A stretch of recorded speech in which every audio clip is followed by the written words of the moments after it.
Ramsey County Board of Commissioners meeting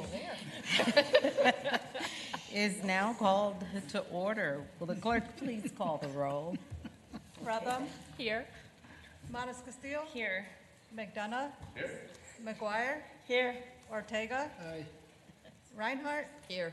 Carter. Here. Will we all stand for the pledge, please?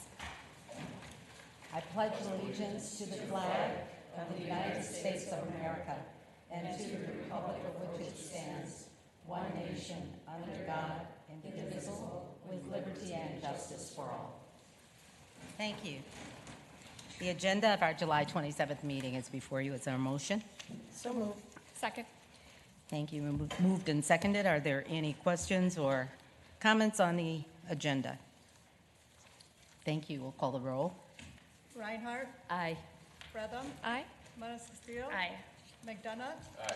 McGuire. Aye. Ortega. Aye. Carter.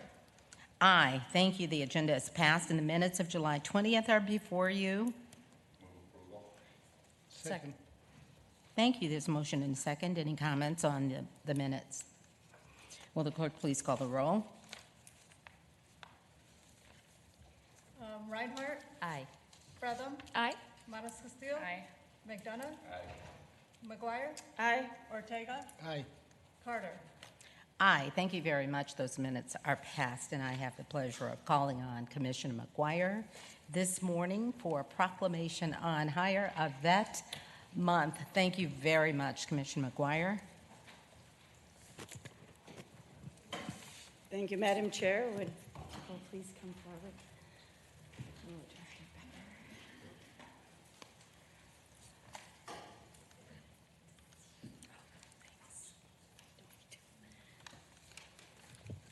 Thank you, Madam Chair. It is indeed my honor on behalf of this board, because I know that we all share this desire for this proclamation, and in special recognition of my colleague, Commissioner Matas Castillo, who serves so honorably in our military.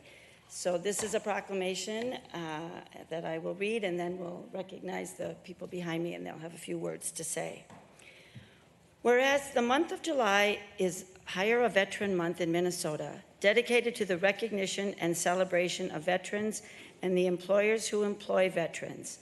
And whereas Ramsey County has 24,304 veterans who reside in Ramsey County, and whereas we honor the Ramsey County veterans currently serving military members and their spouses who have served our nation, ensuring the freedoms and security availed to our Ramsey County community.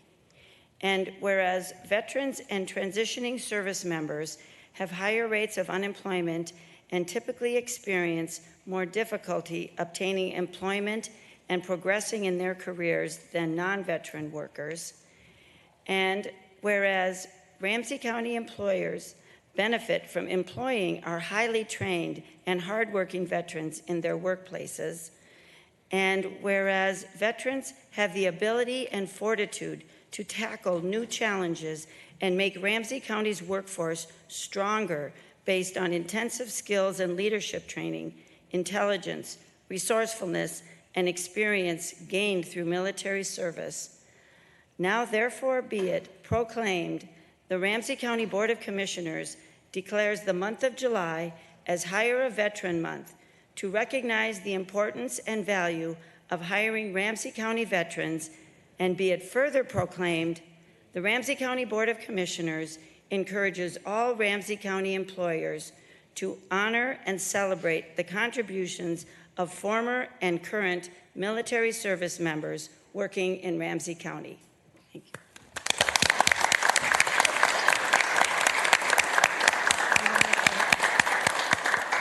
Thank you, Commissioner McGuire. Thank you. Good morning, County Board and Board Chair. I'm happy to represent our group and introduce a few folks here with us today.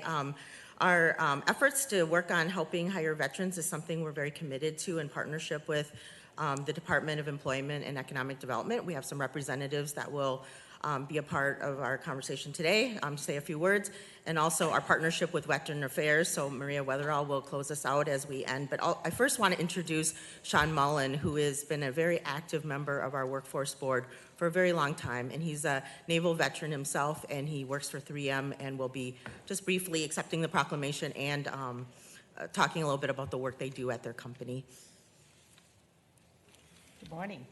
Good morning. Good morning, Commissioner Carter. Commissioners, thank you very much. My name is Sean Mullen. I work for 3M, and I am a veteran of the United States Navy Submarine Service.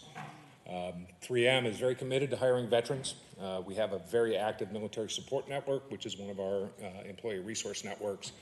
And in fact, we've been working over the past year, especially on looking at how we can improve our outreach to veterans from a hiring perspective and become the employer of choice for veterans. So thank you very much. It's a pleasure to be here today. It's a pleasure to have you.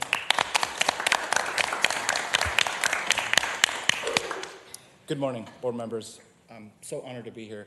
My name is Ray Duha, Director of Veterans Employment Program at DEED, State of Minnesota.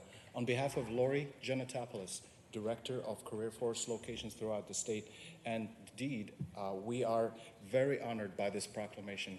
I, as a veteran, you served in the United States Navy Combat Search and Rescue, came back to civilian life, and had to face many challenges. Many of our service members come back missing some limbs, missing a lot of things, long-term scars. And I want to remind everyone that deployments have never stopped. Families continue to suffer to provide help for their service members who are working abroad. Remember, please, that the challenges that our service members face when they come back to our society are tremendous. Helping our service members reintegrate into society is the responsibility of everyone. And I thank Ramsey County for this initiative. I'm very thankful for the relationship we have with Ramsey County, with Lynn and her team. They're tremendous. They've been always consistently communicating with us and always reaching out to make sure we serve our veterans. And another thing that I want to highlight is the veterans' mental health and suicide prevention that we are working on with the Veterans Affairs federal side, and to make sure we reduce the effect of suicide. So this is a perfectly timely proclamation to address the high unemployment rate for our veterans and also many returning service members who will face tremendous challenges to reintegrate into our society. Thank you again for your attention. Thank you for all that you do for our communities, and I appreciate your invitation and my invitation to be here to speak in front of you. Thank you. Thank you.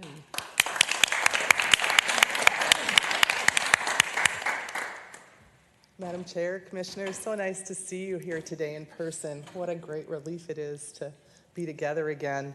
I don't think I'm telling you anything you don't already know. Veterans living in Ramsey County and the surrounding metro region continue to be motivated by a desire to serve and make a difference when they return to our communities. I think you all are totally aware of that, and that's evidenced by the support that you've given us in Veteran Services here in Ramsey County since day one that I began working in this position.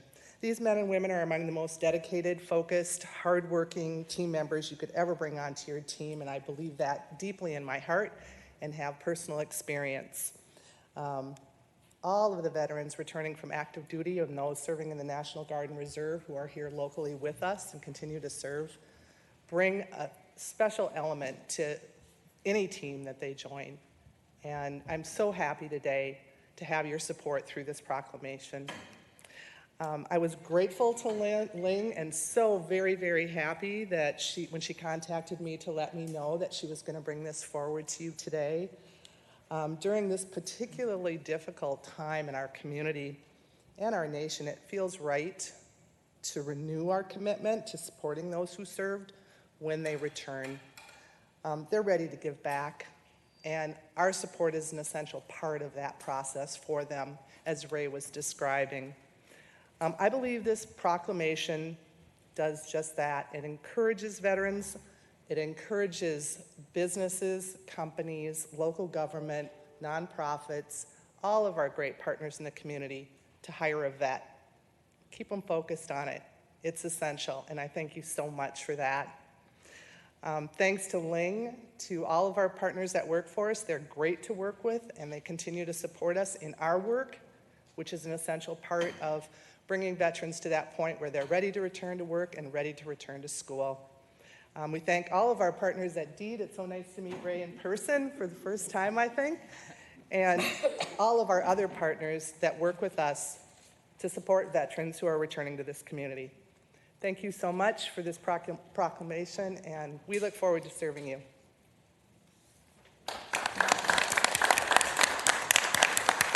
So I saved the best for last, commissioners, just so everyone would remember. So on Thursday, from 1 to 3, there is a large veteran career fair happening. And so there's 200 employers. Folks can find out more information at CareerForceMN /hire a veteran, all spelled out. And all our services in Ramsey County have priorities of service for our veterans and their spouses. And so I would encourage folks to reach out to us if you need help. So thank you again.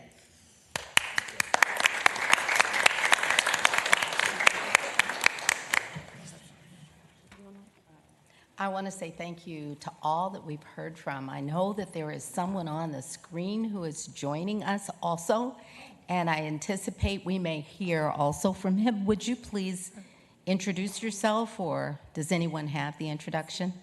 All right, then we'll go to our Zoom screen. No? There he is. Well, you could come around to one here. We have one spot. Everybody gather around. Yeah.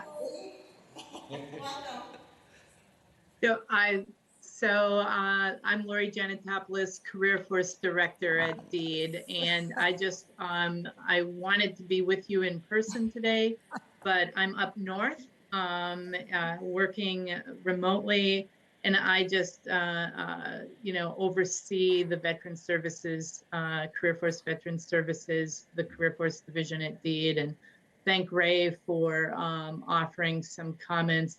I wanted to be able to see, to hear the proclamation and to join you and to see the comments. And so I zoomed in today to do that. So I appreciate the time. I also want to thank, Ling and the Workforce Innovation Board, and to thank my fellow Bush 2016 fellow, Commissioner Mattis Castillo,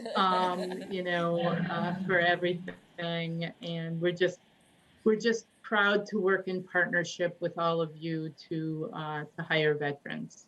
So thank you for that.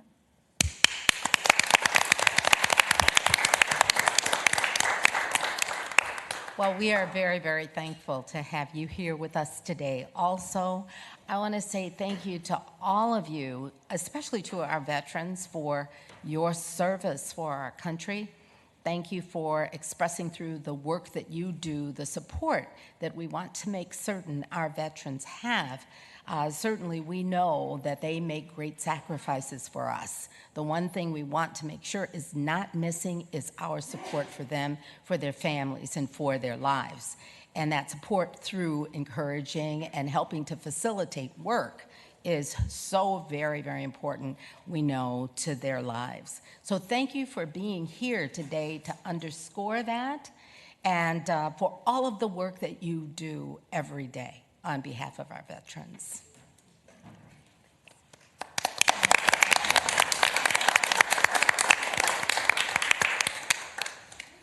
Time for a photo.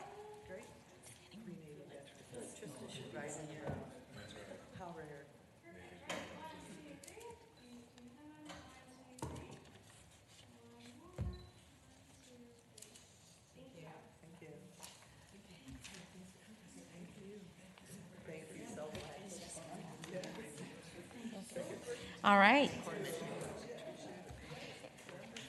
So thank you. We're moving on then in our agenda. Madam Chair? Yes, Commissioner Reinhardt. Thank you. I don't know if she said where the career fair is. Yes, missed thank it. you. We have a question about the location of the career fair, Ling. You did mention that it is online. Oh, online, okay. Yes, and so online on our site and on our Workforce Investment Board site. Thank you so much. We are going to move on to our COVID update. I'll call on County Manager O'Connor. Thank you, Madam Chair. Members, good morning. I know we have Director of Public Health, Sarah Howley, who's going to come up and join us for a few updates with the team today. On the way in, I also wanted to note that, as mentioned last week, we are moving toward ending the emergency period associated with the county-wide emergency that the board declared last year next Tuesday, August 3rd. That is set to wind down at 11:59 p.m. that day. There are a series of requests for board action that must first come to the board because over the last year we tied certain things such as temporary staffing models in our homelessness response to the ending of the emergency period. Since that time, the board has laid out a vision to support the emergency shelter system that's been stood up through next spring. And so if we don't bring forward to you actions to take next week, we would have our staff in limbo in a tough spot. So I bring this up for a few reasons. One, today's From the County Manager column is focused on this topic. We're concerned about nervousness, about people saying, what's changing? Am I, as a temporary employee, or an intermittent, limited duration employee, let me get the right classification. Is the duration ending? And the answer is, pending a board action next week, no, it is not ending next week. It will in fact carry through to next spring, particularly in the area of homelessness where we have the largest limited duration staffing continuing. And then the other part that we'll continue to reiterate is this changes the procurement tools that we will use and the processes going forward and return to normal. It doesn't say COVID is done, and it doesn't say the entire emergency is over. We are going to demobilize from a countywide weekly incident management team structure and go back down to a public health incident command structure, which is where we started many months ago before we went up into a countywide. Everyone that's been in the countywide process will remain on hold as we move toward the fall, and at any point in time, we could remobilize the incident management structure and bring forward a resolution to create a new emergency period if it is in fact deemed necessary and something that we would ask the board to consider. So we remain at high alert and on the ready, but in the meantime, we're going to scale back to continue to try to meet the emergency in the right way. And with that, I will turn it over to Public Health Director Sarah Howley. Thank you, County Manager O'Connor. Chair Carter, Commissioners, thank you for having me on my second day officially as your Public Health Director. Thank you. So not much has changed as of last week with our Delta variant continuing to be of concern to all of us. According to the CDC, COVID-19 cases are on the rise in nearly 90% of United States jurisdictions, and we are seeing outbreaks in parts of the country that have low vaccination coverage.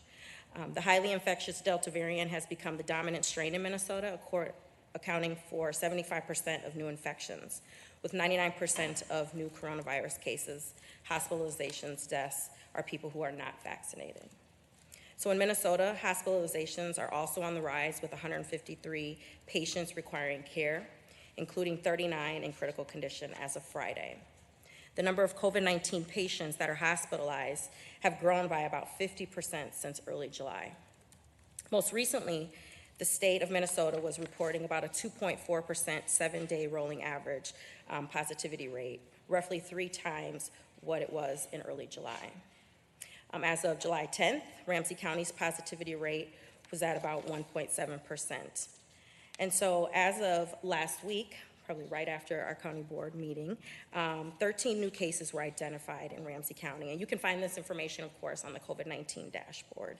The good news, so I'll give some good news, is that testing continues to increase in our county. And it's important that people continue to get tested. So I want to stress that this morning, especially for our school-age children, 12 and under, who cannot receive a vaccine at this time. So again, testing is our best way to detect if somebody has COVID. Ramsey County has not had any new deaths as of the week of June 21st, so that's also a bit of good news. I want to shift over to our COVID-19 vaccine dashboard. 73% of residents ages 16 plus have received at least 1 dose of COVID-19 vaccine. And so I'll pivot to say that 72% of our residents 12 plus have received at least one dose. And so we continue to make progress, as Deputy County Manager Hadeen mentioned last week, particularly in our 3 key zip codes, which are 55103 is now at 64%. That's an increase of 7% in 7 weeks, so that's really good news. And 55130 is now at 62%. That's an increase of 10% in the last 7 weeks. And in 55106, we're now at 65%. That's an increase of 10% in 7 weeks. So really good news there. We want to keep our vaccination rates growing here in Ramsey County and also statewide. Just a few key messages this morning that I want to stress is that children 12 and under should continue to wear their masks in public places and around individuals that are not fully vaccinated. One thing I also want to stress, shout out to RESERT, our Racial Equity Community Engagement Response Team.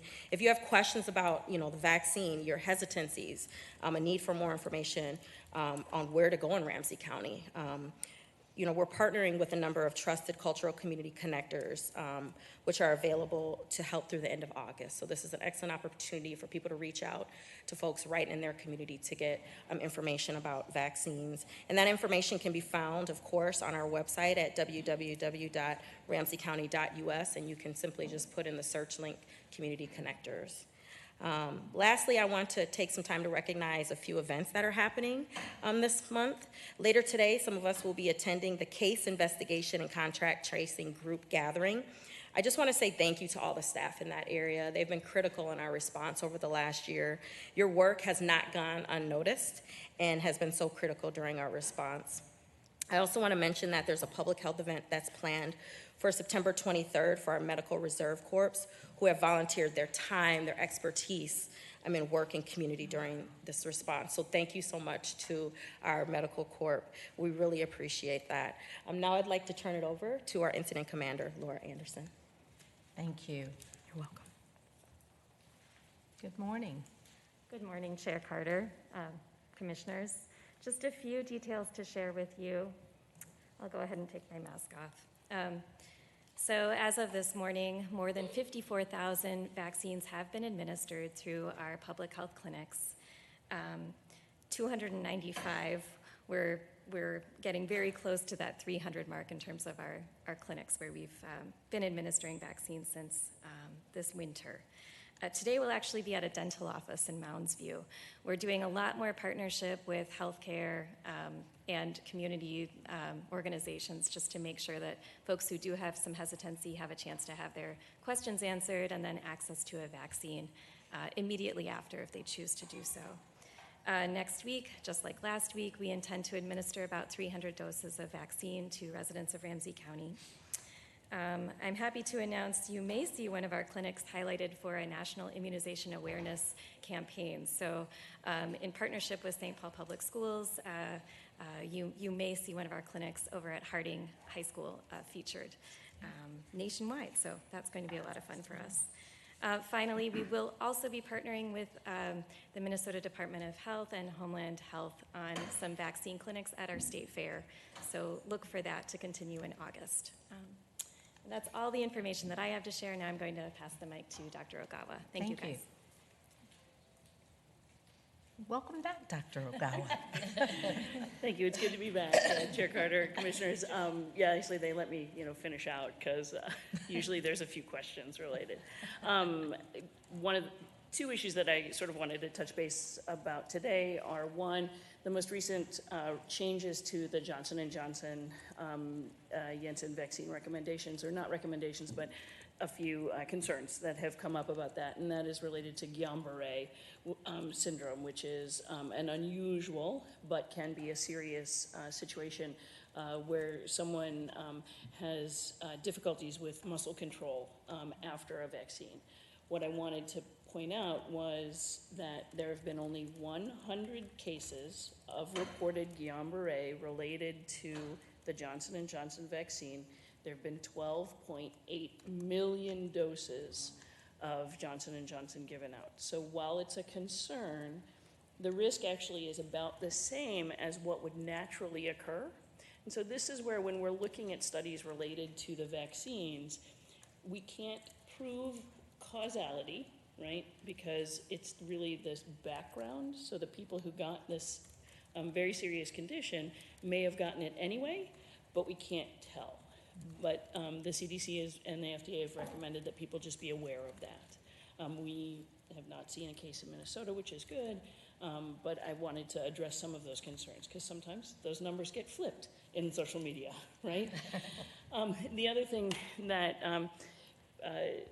Director Holly, I have to get used to that one, right?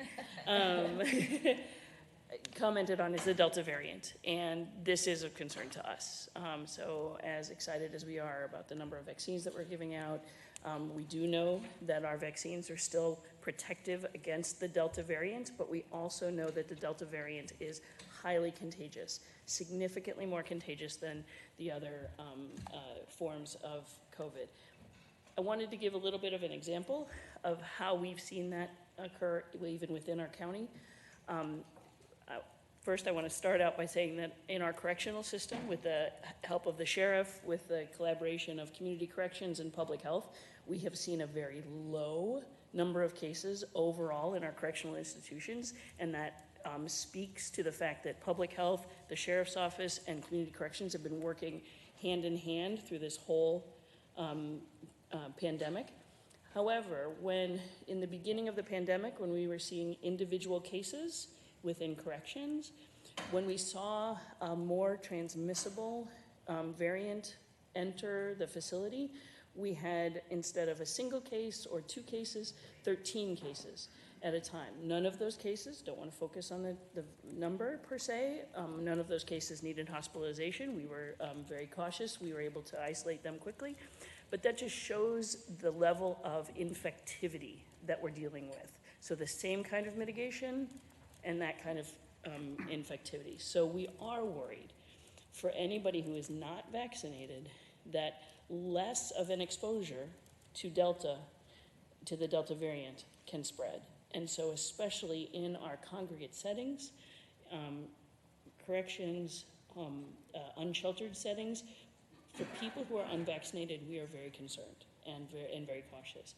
Again, our best mitigation is vaccine, true prevention. And so we're working very hard in those situations to expand vaccination and continue that. So those were just a few of the things that they thought might be interesting to people, and there may be some questions. You know, you're right. We stored them up for you. Dr. Ogawa, thank you. There are a few questions around the table, and I'm going to call on Commissioner Mas-Castillo. Thank you, Madam Chair. Thank you, Dr. Ogawa. It's always good to have your updates. I just got back from vacation, and I spent the last week with the Seattle's public health nurse. So we've been comparing notes a lot. And you mentioned briefly about the concern for those who are unsheltered that haven't had the vaccines. And of course, they have different tools in Seattle than we have here locally, but what are we doing any kind of incentives? What are we doing to encourage people to get the vaccine at this point? So we are. We have and actually, I'm going to call up Instant Commander Laura Anderson to talk specifically about it. Okay. Thank you for the question. So we do know that we have a pretty high level of vaccine coverage among individuals who are residing in our shelter system at this time. However, for folks who are still on the fence, we're debating when to get their shot, we will be utilizing incentives to support them in that decision. We're working on a policy that will specifically look at the best ways to utilize financial incentives to support folks in receiving vaccine. We don't see this as pay for vaccine. We see this as supporting folks' time and potentially supplementing childcare or other barriers that they might have in order to receive that vaccine. So stay tuned for more information about that program coming shortly. Thank you. Commissioner Reinhardt. Thank you. Well, as I spoke about this last week, I'm very concerned, and I know everyone is, for the unvaccinated children. And as we come into August and having school starting, it's going to be very, it's scary because, I mean, one of the reasons that we have the Delta variant is because, or any variant, is because we didn't have enough people vaccinated, and so it had time to change and become, in this case, much more transmissible. And so I just really am hopeful that we can get more people to really pay attention to that, because it's really difficult when you've got young children. And I know there are people around this table and in this room that have had, 3 and 4 year olds that have been infected. And so I just think it is so important. And I will point out also, my grandchildren, we go shopping, we do lots of things together, and they are really meticulous, and maybe it's because I'm their grandmother, but about putting the mask on the moment they are going to be in a public setting. But it is amazing to me how many places I go, and they have their masks on, and there are most of the children that are in shopping are not. They don't wear the masks. And so, again, even no matter what, protecting the children, I think, is some really most important thing, and stopping another variant from coming along. I mean, right now, the vaccine is effective, but we don't know when it would, if this continues. I think as Dr. Fauci said, I read the headline yesterday, it won't be good, unless we really take this seriously. COVID is not over. Masking is not over. There are things that are coming back to where we can be in this room together. That's true, but that doesn't mean it's over. I guess just a couple of questions that I have. And I'm going to probably ask it every week. How much closer are we to the under 12 vaccinations? Chair Carter, Commissioner Reinhardt, thanks for the question and the comments. I think it's really very important, again, to stress the need for anyone and everyone who is not vaccinated. The mask mandate has not changed.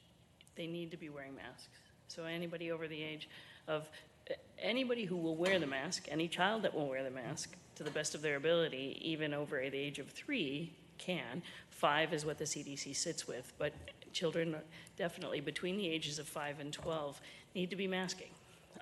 And any adult or any individual who chooses or can't get vaccinated also needs to be masking.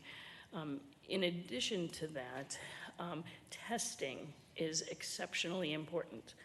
Director Hawley commented on that. That is the best way for us to know if someone is infected in children and young adults especially, because we don't know how they're going to present. And they often present with fewer symptoms, or I have teenagers, they don't mention that they've had a sore throat for 3 weeks, but now they're vaccinated, so that's okay. But yeah, so individuals who are not vaccinated need to be following all of the same rules previous to the vaccination efforts. That was my somewhat way of avoiding the ultimate question, which is, when are we going to be able to vaccinate those under 12? Soon, hopefully. I know that Moderna also just expanded its testing in those 12 and under. Sometimes we expand testing because there isn't enough data yet to make a strong decision. It's not that there's negative data per se, it's just that they need enough positive data. And so in other words, there have to be enough cases for us to show that it protected against it. When rates are lower, it's harder to show protection because it takes longer for people to be exposed. Public health often gets in the way by doing a good job, right, of protecting individuals. And so it takes a little bit longer to come to those decisions. But I'm still hopeful that by fall or close to the time that students are going back, that we'll have some options. Commander Anderson? May I disagree with Dr. No, that is not allowed. I just want to caution us Please that go ahead. the FDA has requested a lot more data for trials for ages 5 to 11. So we may not see a vaccine for children under 12 until next year. Thank you. So in So we are disagreeing on that. January is what officially is happening, is being said, and so it's true. I'm, you know, we never know, right? And the request has been put in, but yes, the FDA is requesting more data, and so until they have that data, and if it's present and they can pull it quickly, then we can get it sooner, but yeah. Well, that still gives me a timeline, and I was much more excited about the timeline to begin with, but it's still, you know, that's not that far away. I know we're dealing with, 90-degree plus weather right now, but it's not that far away from January. So the other thing that I think is really important too is that it's about then the other mitigation. It's not about waiting, and it's not about waiting for the vaccine. It's about continuing to focus on masking and staying and distancing and testing. The recommendations previously were that if people were unvaccinated but were being exposed, that you were being tested weekly. And so really, and so we will be continuing as local public health to partner with schools as schools come back to make sure that access to testing, and the state has committed to this as well, access to testing continues to be available. For students especially, and for those unable to be vaccinated yet. And so masking and testing are still very good ways to prevent transmission of COVID. And Madam Chair, I guess the other part of that obviously is if the adults who can be vaccinated or anyone over 12 that can be vaccinated, that's also protecting the kids that are under 12. And so I think we need to keep that in mind here. And then the only other thing that I wanted to mention is obviously there's talk now about a booster. And I just think it's kind of funny. I've heard people say, oh my gosh, we need a booster. Well, there are a lot of things that we need boosters on. And so it does not surprise me that we would need a booster at some point, and I look forward to hearing more about that. But that is not uncommon when we think about all the immunizations and things that kids, I believe, really need, and adults as well. So looking forward to hearing more about that, and in the meantime, getting people vaccinated. Many considerations. Thank you, Commissioner. Around the table, I've got a number of questions. Commissioner Ortega. Hi, Don. My question is related, and I raised it last year. So, the masking and all that is fine. Your 5-year-old, even if you could learn how to do that. That behavior is a little more difficult to educate under 5. So we could talk about it, but common sense would tell you the impact is going to be minimal. My question is, how are we going to address the under 5s? My concern is that when we talk about those kids that are in child care and so forth and come from communities that have huge disparities, we're almost segregating that disease to those communities rather than the general population. At least that's my hypothesis. But so how are we going to address the under 5, and especially, when we have within the adult family, folks that are not masking, folks that have not been vaccinated. Those are the very ones we're trying to address today as we speak. Chair Carter, Commissioner Ortega, that's a good comment, because even though we're looking at 6 to 12, we will not get to 5 and under for quite some time for vaccination. And why is that, Doc? Yeah, because it's difficult to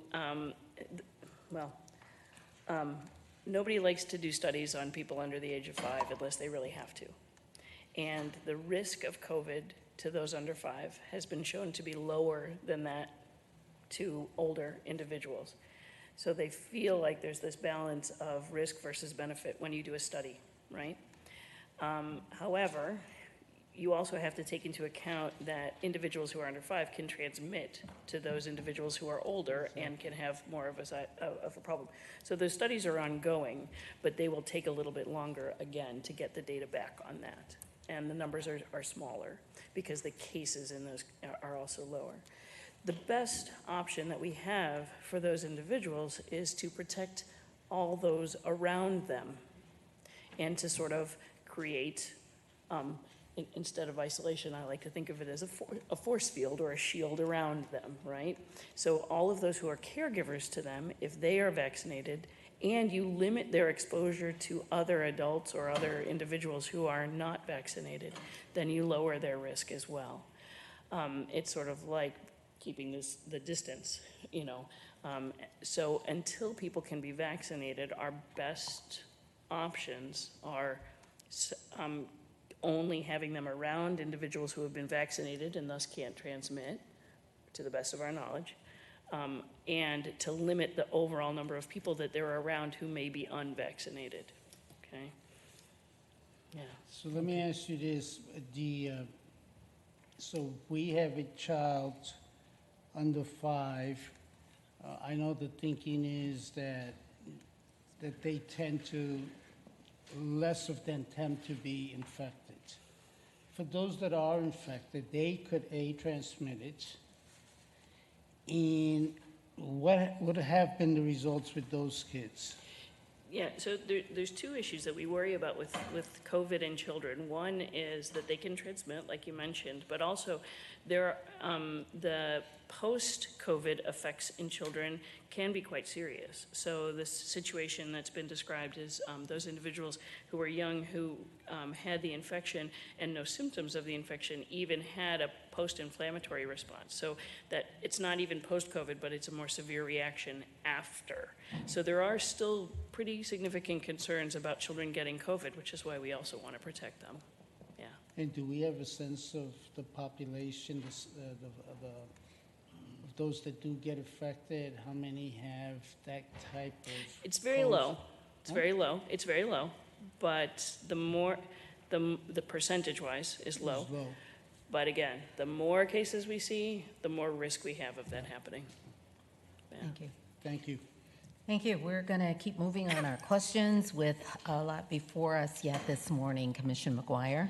Thank you, Madam Chair, and a number of my questions have already been asked by my very capable colleagues. I just want to ask you to remind us where we can get tested. I think it's on our website, but we've been talking about the importance of testing. And so I think there are not as many sites around, but there are still sites around there people can get tested. Absolutely. The state continues to sustain 2 testing sites within the metro at Mall of America as well as at the airport. So those are free walk-up, no appointment necessary testing sites in our neighborhood. So, okay. The other thing that I'll add to that too is that there is now wider opportunities at private situations as well as Walgreens, CVS. A number of them are actually expanding their testing as well, which should also be without cost. And then the health systems are also still running testing sites currently for some time as well. More and more we'll probably see doctors' offices being able to run tests as well. That's potentially on the horizon as well. Thank you. Thank you for all your work, all of you. Thank you. I'll go to Commissioner Fretham and then Commissioner McDonough to wind this up. Yeah, on that testing, so disappointed that the Roy Wilkins site closed. We did have a COVID scare. My daughter's in the summer pre-K program, came home with cold symptoms last week. We immediately went and tested her, myself, and my other daughter. And there is a lot of testing around us, but most of it is a nasal swab test, and there's no way anyone is getting near my 5-year-old with a nasal, like, it would take multiple people to hold her down, and it will never happen again. And so going to get the saliva testing was so important, and we have to go to Hennepin County, and that was a bummer. So just noting that as school year ramps up, especially as we're thinking about kids and getting that testing done, having the saliva testing readily available is so important, especially for those under 12. I could convince my 13-year-old to do a nasal swab, but my 5-year-old, we still have fights about the vaccine that she's not even eligible for yet. And there are a lot of parents that just don't want to have that fight. So if we want people to be doing the biweekly testing again, having access to free and convenient saliva testing is so critical for that. And then one other question, there was, I think it was, I don't remember which newspaper I was reading, talking about a community block party where they were able to get a lot more vaccinations. Wondering if there's any plans in terms of either the mobile vaccination unit or outreach planned for National Night Out next week, which is an opportunity with a lot of block parties going on all over the county. Commissioner Fretham, Chair Carter, I believe we do have some events scheduled for National Night Out, and I will be happy to provide you with a list after this meeting. So, yeah, and any materials for those of us who might be stopping by where we could share, I think might be, wherever we could get those, that'd be great. yeah, get the word out a little bit further. Yep, absolutely. Thank you so much. Let's see, Commissioner McDonough, and that's our last question. Ryan, this is probably more for you. I just want to bring it up that, things are happening quickly, right? Numbers are doubling and tripling in a week or two. We're starting to see mandates, right? California, New York, Mayo Clinic, Hennepin Healthcare, private businesses. And, since we have the public health role and people look to us, I just want to make sure we're having a conversation about when or if and based it on risk and reward, right? I know education and encouragement's always, going down this path of being a